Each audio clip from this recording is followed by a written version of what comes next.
الله الرحمن الرحيم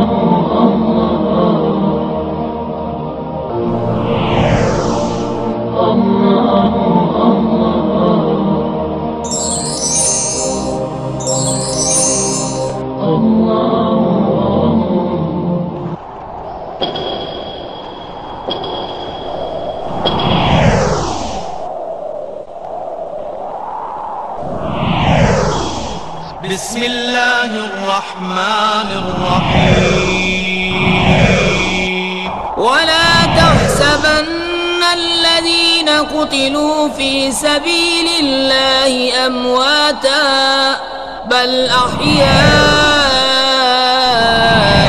عند ربهم يرزقون. اور جو اللہ کی راہ میں مارے گئے ہرگز انہیں مردہ نہ خیال کرنا، بلکہ وہ اپنے رب کے پاس زندہ ہیں، روزی پاتے ہیں۔ اعوذ باللہ من الشیطان الرجیم، بسم اللہ الرحمن الرحیم۔ الحمدللہ الذی فضل علی سیدنا و مولانا محمد صلی اللہ علیہ وسلم علی العالمین جميعا وَأَقَامَهُ يَوْمَ الْقِيَامَةِ لِلْمُذْنِبِينَ الْمُتَلَوِّثِينَ الْخَطَّائِينَ الْحَالِقِينَ شَفِيعًا فصلی اللہ تبارک و تعالی علیہ وعلی کل من ہوا محبوب و مرضی لدیہ صلاۃً تبقى وتدوم بدوام الملک الحی القیوم ونشهد ان لا الہ الا اللہ واشهد ان سیدنا و مولانا محمدا عبدہ ورسولہ بالہدی ودین الحق ارسلہ۔ قال اللہ تبارک و تعالی فی القرآن المجید والفرقان الحمید ولا تحسبن الذین قتلوا فی سبیل اللہ امواتا بل احیاء عند ربهم یرزقون۔ صدق اللہ العظیم۔ ان اللہ وملائکتہ یصلون علی النبی یا ایھا الذین آمنوا صلوا علیہ وسلموا تسلیما۔ اللہم صلی علی سیدنا مولانا محمد جد الحسن والحسین وعلی آلہ واصحابہ واہل بیتہ وذریاتہ اجمعین۔ صلاۃ والسلام علیک یا رسول اللہ صلی اللہ تعالی علیہ وسلم۔ آج کی یہ 9ویں مجلس ہے، اور آج کی اس مجلس میں تھوڑی سی اس بات پہ روشنی ڈالنا چاہوں گا کہ کربلا کا جو واقعہ ہوا، آخر کیا وجہ ہے کہ اس تاریخ کو ہم بار بار یاد کرتے ہیں؟ کیوں ہر سال ہم یہ امام عالی مقام کی یاد تازہ کرنے کے لیے جمع ہوتے ہیں؟ کیوں ہم اس واقعے کا ذکر کرتے ہیں جو بڑا تکلیف دہ ہے، اس تکلیف کا احساس کرتے ہیں؟ آخر کیا وجہ ہے کہ ہر سال محرم الحرام کی مجلس منعقد کی جاتی ہے، جبکہ تاریخ اسلام کا اگر آپ جائزہ لیں تو تاریخ اسلام میں اور بھی بہت سارے واقعات گزرے ہیں جو اس سے زیادہ شدید ہے۔ میں شدید اس اعتبار سے کہہ رہا ہوں کہ کربلا کی تاریخ میں آپ دیکھیں گے تو 72 جانیں گئی ہیں، مگر دنیا میں ایسے بہت سارے انقلابات آئے، ایسے حادثات رونما ہوئے کہ جس میں 72 نہیں 72,000 تک جانے گئی ہیں، ہزاروں کی تعداد میں لوگ مرے ہیں، سینکڑوں کی تعداد میں بچوں کو قتل و خون میں ڈبا دیا گیا ہے۔ ہم ان واقعات کو یاد نہیں کرتے، ان واقعات کا ہم تذکرہ بھی نہیں کرتے۔ زیادہ سے زیادہ یہ ہوتا ہے کہ تاریخ کا طالب علم اگر کوئی ہے یا تاریخ کا پڑھنے کا کوئی شوقین ہے تو کتاب اٹھا لیا، پڑھ لیا، کچھ دیر کے لیے کرب و درد محسوس کیا، کتاب رکھ دیا، واقعے کو بھول گیا، بھول جاتے ہیں ہم واقعہ۔ اور تاریخ ایک ریکارڈ کا نام ہے، جو اپنے صفحات میں اس چیز کو، اس واقعے کو محفوظ کر لیتی ہے، اس ریکارڈ کو جو دیکھنا چاہتا ہے، کتابوں سے قربت ہوتی ہے، جاتا ہے کتاب دیکھتا ہے، تاریخ معلوم ہو جاتی ہے، مگر اس کو محفوظ کرنے کی وہ کوشش نہیں کرتا، جد و جہد نہیں کرتا۔ میں صرف 2 یا 3 واقعات بتاؤں کہ جو بڑے تکلیف دہ ہیں۔ کتنے ہیں جو آپ میں سے اس واقعے کو جانتے ہیں؟ 1491 میں عیسوی کے اندر اسپین کا زوال ہوا۔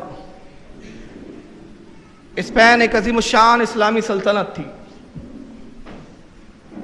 جس کو اندلس کہا گیا، پرانا نام اندلس، نیا نام اسپین۔ طارق ابن زیاد نے اسپین کو فتح کیا تھا، 18 سال کا نوجوان، مگر چند صدیاں ہی گزری تھی کہ اسپین کا زوال ہوا۔ مسلمانوں کی اتنی مضبوط حکومت کو نصف و نابود کر دیا عیسائیوں نے۔ اور اسپین کی تاریخ کا جب آپ مطالعہ کریں گے، زیادہ پرانا واقعہ نہیں ہے، صرف ہمارے دور سے 600 سال پرانا واقعہ، کوئی زیادہ عرصہ نہیں گزرا، جبکہ کربلا کے واقعے کو تو 1450 سال گزر گئے۔ قریب کا ہی حال ہی کا زمانہ ہے، حال ہی کا دور ہے۔ اور جب اسپین پر دوبارہ عیسائیوں نے قابض ہونے کے لیے حملہ کیا تو عالم یہ تھا کہ بے گناہوں کو قتل کیا گیا۔ سپاہیوں کو تو مارنا ان کی گنتی اور ان کا حد و شمار ہی نہیں ہے، آبادی میں جو بھی مسلمان دکھتا اس کو مار ڈالا جاتا، قید نہیں کیا جاتا۔ جنرل کا آرڈر تھا کہ جو بھی مسلمان دکھے، داڑھی والا دکھے، قید مت کرنا، ہتکڑیاں ہاتھوں میں نہ لگانا، تلوار نکالنا اور پیٹ میں گھونپ دینا۔ ہزاروں کی تعداد میں عورتیں بیوہ ہو گئی۔ اور اس سب قتل و غارت کے باوجود، اس کے بعد بھی اسپین کے عیسائیوں کا کلیجہ ٹھنڈا نہیں ہوا، تو آخری جو ظلم کی انتہا کی ان لوگوں نے کہ 8000 ننھے بچوں کو ماں کی گودوں سے چھین کے قطاروں کی صف اور قطاروں میں جمع کر دیا گیا۔ بچے کو دیکھ کر عورتیں اور ان کی مائیں بلک رہی ہے، بچے اپنے ماؤں سے گلے ملنا چاہتے ہیں، مگر درمیان میں سپاہی حائل ہے، بندوقیں تنی ہوئی ہے، ماؤں کو زنجیروں میں جکڑا گیا، رسیوں سے باندھ دیا گیا ہے۔ ان ننھے بچوں میں نابالغ بچوں کی بے شمار ہزاروں کی تعداد ہے۔ 8000 بچے ایک سمت کھڑے، اور اس کے بعد اسپین کا جنرل حکم دیتا ہے کہ سینکڑوں گھوڑ سوار گھوڑوں پہ سوار ہو جائیں اور ان نہتے اور ننھے بچوں کو گھوڑوں کی ٹاپوں کے نزدیک کچل ڈالیں۔ بے شمار گھوڑے سر پر دوڑتے اور 8000 بچے دیکھتے ہی دیکھتے نگاہوں کے سامنے گھوڑوں کی ٹاپوں کے اندر کچل کر نصف و نابود ہو گئے، کیمے میں تبدیل ہو گئے۔ مائیں تڑپتے رہ گئی، چیخیں مار کے بے ہوش ہو گئی بہت ساری اس میں خاتونیں۔ کتنا درد ہوا ہوگا، کتنا کرب ہوا ہوگا، کتنی آؤف ہوگا کہ نالے بلند کیے گئے ہوں گے، کتنے مرثیے پڑے گئے ہوں گے، کتنی آہیں نکلی ہوں گی، کتنی آنکھیں ہوں گے جن کی آنکھوں سے آنسوؤں کی دھارے بہے ہوں گے۔ کتنا دردناک واقعہ تھا یہ اسپین کا زوال، کیا معمولی واقعہ تھا؟ 8000 بچوں کو ان کی ماؤں کے سامنے کچلا جا رہا ہے، کیا یہ درد و کرب کوئی معمولی تھا؟ مگر تاریخ نے اسپین کی تاریخ کو بھی بھلا دیا۔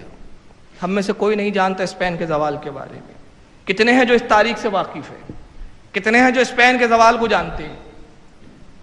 تاریخ نے اس واقعے کو اپنے اندر محفوظ ضرور کر لیا، مگر انسانوں کے ذہنوں میں یہ واقعہ محفوظ نہیں ہے۔ جو پڑھ لیتے ہیں معلوم ہو جاتا ہے، ایک وقت تک جذباتی ہوتے پھر بھول جاتے ہیں۔ اسپین کی تاریخ کا زوال جس تاریخ کو ہوا وہ تاریخ یاد نہیں کی جاتی، اس تاریخ کو کوئی سیلیبریٹ نہیں کیا جاتا، اس تاریخ کو کوئی فنکشن نہیں لیا جاتا، کوئی جلسہ منعقد نہیں کیا جاتا کہ ہم آئیں اور اسپین کے شہیدوں کو شرਧਾਂجلی دیں اور ان کی یاد تازہ کریں۔ ہم نہیں کرتے۔ بغداد علم و فن کا گہوارہ اور رسول بلاد، شہروں میں دلہن کہلانے والا شہر، بڑے بڑے فضلہ پیدا کیے تھے بغداد نے۔ غوث اعظم بغداد کی دین، جنید بغدادی بغداد کی دین، سری سختی بغداد کی دین۔ ایسا عظیم الشان بغداد جس نے فضلہ پیدا کیے تھے، جس نے عالم پیدا کیے تھے، جس نے مفکر پیدا کیے تھے، جس نے ادیب پیدا کیے تھے، جس نے مورخ پیدا کیے تھے، محدث پیدا کیے تھے، علماء اور مفتیان اکرام کا تو حد و شمار ہی نہیں ہے بغداد میں. ایسا بغداد جب ہلاکو نے اسے اپنے گھوڑوں کے قدموں تلے روندا ہے، وہ عروس البلاد و دلہنوں کی طرح سجا ہوا شہر، ہزاروں علماء قتل کر دیے گئے. علماء نے اس کی تاریخ کو لکھا. شیخ سعدی نے مرثیے کہیں، اور شیخ سعدی نے اپنے مرثیے میں بغداد کے ہلاکو کے تباہی کو بیان کیا اپنے اشعاروں کے اندر. ہزاروں کی تعداد میں علماء مارے گئے، سینکڑوں کی تعداد میں فقہا کو قتل کر دیا گیا. یہاں تک کہ بغداد کی ایسی کوئی گلی نہیں تھی کہ جہاں کوئی لاشا نہ تڑپا ہو. بغداد کے گھر کی کوئی ایسی دیوار نہیں تھی جہاں کسی مردے کو سہارا دے کے ٹکا کے رکھا نہ گیا ہو. بغداد کی کوئی ایسی نالیاں نہیں تھی جہاں سے خون نہ بہا ہو. حتیٰ کہ یہاں تک تاریخ لکھتی ہے کہ 3 روز تک دریائے دجلہ میں پانی کی جگہ خون بہا ہے. کتنا قتل و غارت کا بازار گرم کیا گیا. اور جب یہ خون بہہ چکا تو ہلاکو نے وہ لائبریریاں، وہ کتابوں کے ذخیرے جو اسلامی مفکرین نے دیے تھے دنیا کو، اس نابیکار نے، اس ناسمجھ انسان نے علم کی قدر نہیں کی، بلکہ ان لائبریریوں کو دجلہ کے حوالے کر دیا. نتیجہ کیا ہوا؟ علماء فرماتے 7 دن تک دریا کا پانی شاہی سے سرخ یا کالا ہو گیا. جن جن رنگوں کی کتابیں پھینکی جاتی پانی میں وہ رنگ ابھر جاتا تھا. 7 دن تک دریا کا پانی اپنے وجود کو کھو چکا تھا. اندازہ لگائیے بغداد کی ہلاکت، بغداد کی تباہی کیا دردناک واقعہ نہیں ہے؟ کیا تکلیف دہ واقعہ نہیں ہے؟ کیوں ہم اس کو یاد نہیں کرتے؟ کیوں ہم اس کا تذکرہ نہیں کرتے؟ کیوں ہم اس کی یاد تازہ کرنے کے لیے کوئی جلسہ منعقد نہیں کرتے؟ کیا وجہ ہے کہ ہم نے اس کو بلا دیا ہے؟ چلیے یہ تو باہر کی بات ہوئی. اسپین ہم سے دور تھا، بغداد ہم سے دور تھا. ہمارے اپنے ہندوستان کی تاریخ کو دیکھیں. 1857 کا انقلاب، اور میں یہاں ایک جملہ بتانا چاہتا ہوں، 1857 کا غدر کہا انگریزوں نے، مگر یہ اعلیٰ حضرت کی شان فقاہت ہے کہ فرماتے وہ غدر نہیں تھا، انقلاب تھا. ہم اپنے وطن کے لیے لڑ رہے تھے، ہم غداری نہیں کر رہے تھے بلکہ انقلاب برپا کر رہے تھے. اس کو ہم غداری نہیں کہتے، یہ تو انگریزوں نے نام دیا ہے 1857 کا غدر. وہ 1857 کا انقلاب ہے. 1857 کا انقلاب کتنا دردناک ہے. کتنے مسلمانوں کی جائیدادیں ضبط کر لی گئی. کتنے علماء ہیں، 7000 علماء حضرت علامہ فضل حق خیر آبادی رحمت اللہ تعالی علیہ کی سرکردگی میں اٹھے. علامہ فضل حق خیر آبادی نے فتویٰ دیا انگریزوں کی حکومت ہمارے لیے حلال نہیں، ہم ان کی حکومت کو برداشت نہیں کریں گے، ہم انقلاب بلند کریں گے. 7000 علماء لال قلعے کی چھت پر پھانسی دے دیے گئے. مرنے والوں کی تعداد کا تو کوئی حد و شمار نہیں ہے، تو علماء کی تعداد علماء نے بیان کی. سینکڑوں علماء مارے گئے. فضل خیر آبادی کو کالے پانی کی سزا دے دی گئی. بہادر شاہ ظفر جس کی کمانڈ میں یہ انقلاب برپا کیا جا رہا تھا، مغل شہنشاہ کا آخری تاجدار رنگون کے قلعے میں قید کر دیا گیا. بوڑھا ضعیف العمر شخص رنگون کے قلعے میں ضعیف، قید کے عالم میں، تکلیف کے عالم میں دن گزار رہا ہے. اور روز صبح اس کو ناشتہ پیش کیا جاتا ہے.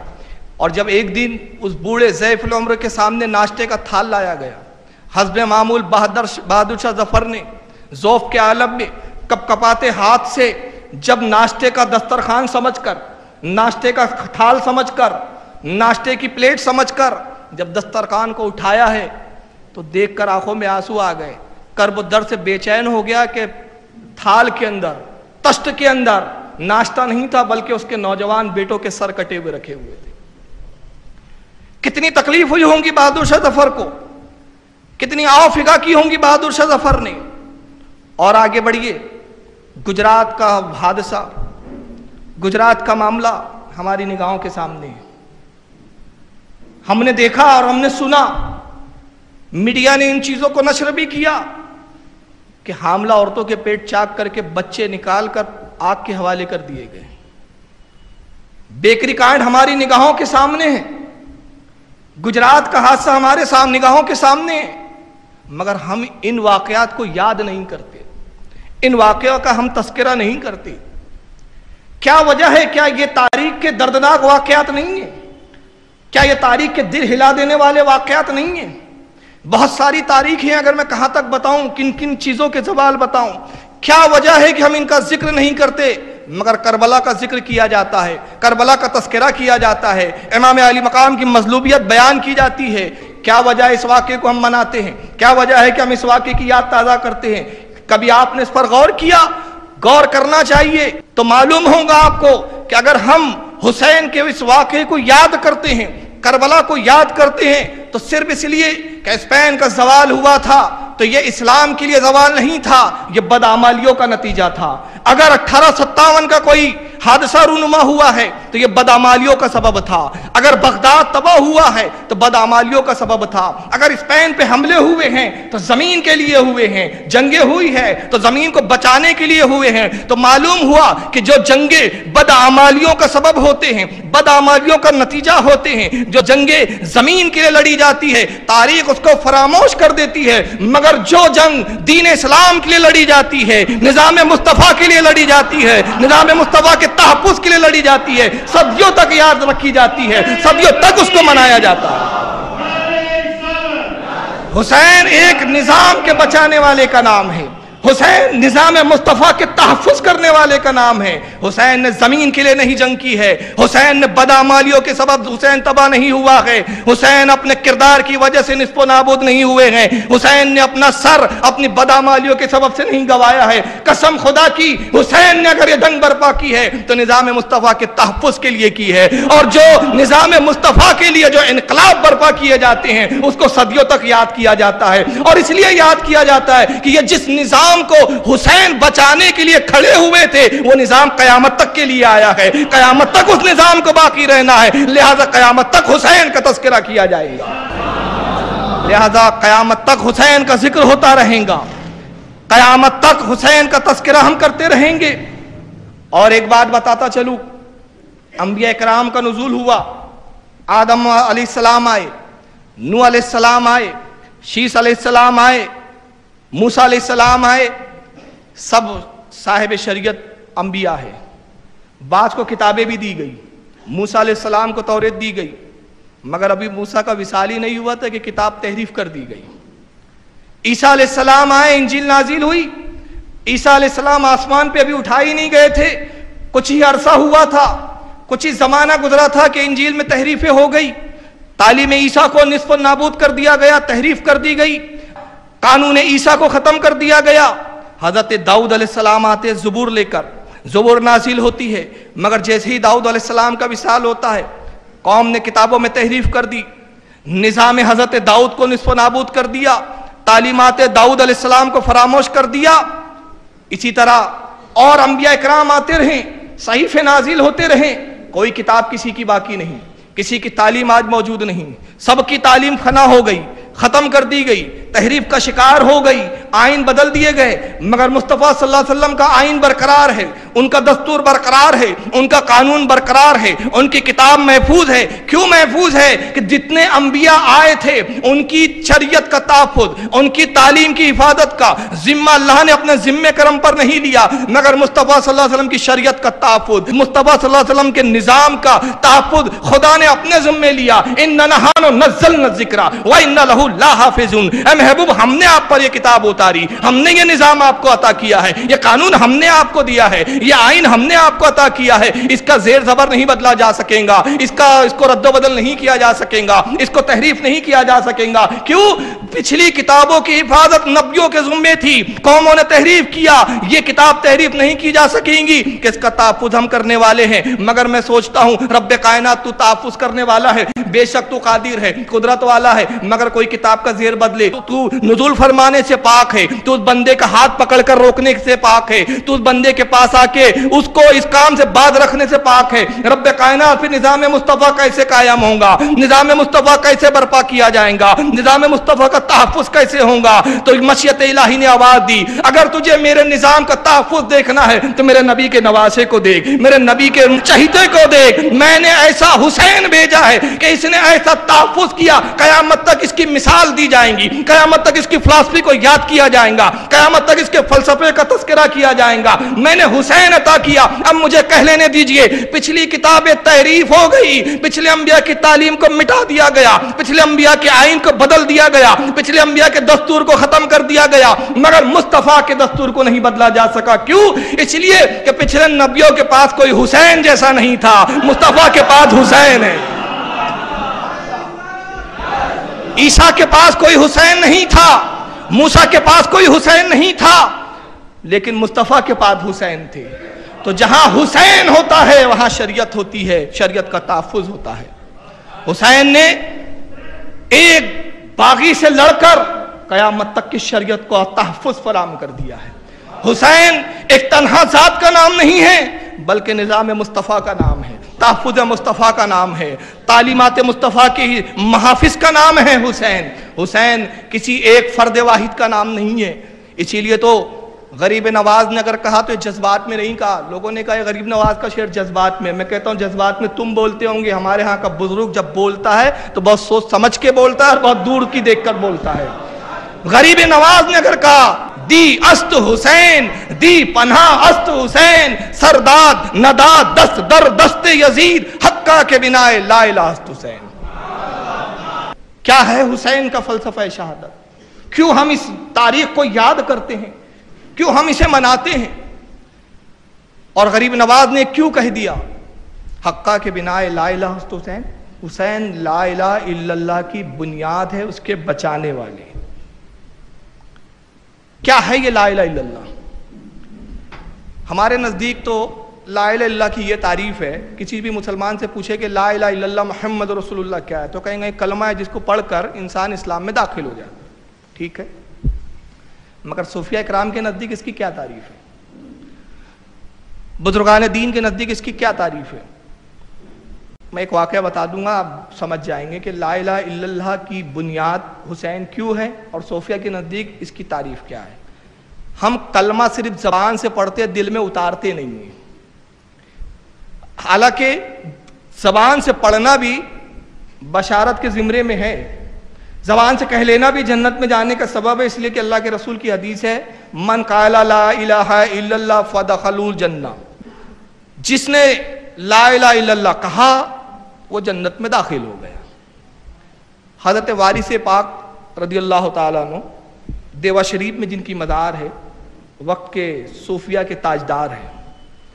آنے والا ایک شخص آتا ہے, کہتا ہے حضور میں نے اللہ کے رسول کی حدیث پڑھی کہ جس نے لا الہ الا اللہ کہا وہ جنت میں داخل ہو گیا. حضور اس حدیث کو سمجھا دیجئے, اس حدیث کو بتا دیجئے, اس کی تشریح کر دیجئے.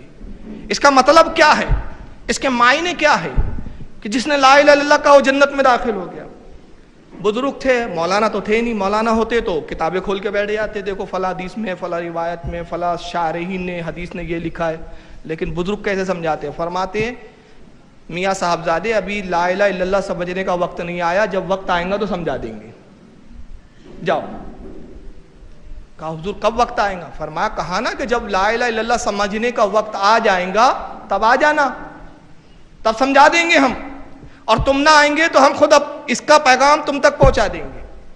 وہ شخص چلا گیا. بزرگ کے سامنے زیادہ تو بول بھی نہیں سکتا تھا, زیادہ اصرار بھی نہیں کر سکتا تھا, ادب ملحوظ تھا.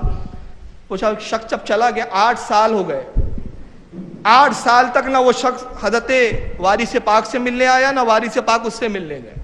وہ کسی اور شہر کا اور گاؤں کا رہنے والا, کسی اور علاقے کا.